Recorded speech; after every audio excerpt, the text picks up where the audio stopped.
話咧，羅生羅太咧可以攞到1萬差唔多1000蚊嘅禮物。係啊，咁亦都咧，我哋嘅 jackpot 咧亦都累積到咧11000幾咯喎。係啊。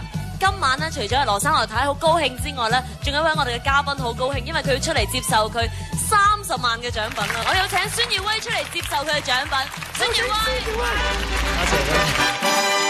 開始啦！你坐咗個寶座先，準備呢個 stop。坐咗個寶座咧，我哋就預備。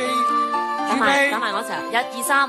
咁因為我而家出咗唱片啦，咁一路都好少時間翻屋企同屋企人見面啦，咁所以今日想借呢個機會咧，同我屋企人講就係話 sorry 啦。咁仲有10萬蚊，仲有10萬咋？咁但係我想講嘅就係，無論我一出道到而家啦，我成績點好或者我遇嗰啲點唔好點嘅挫折都好啦，我覺得始終都係我屋企人咧對我一直都咁支持咯，就冇嫌棄過我做任何唔好嘅嘢，所以要多謝佢哋啦。仲有幾多秒？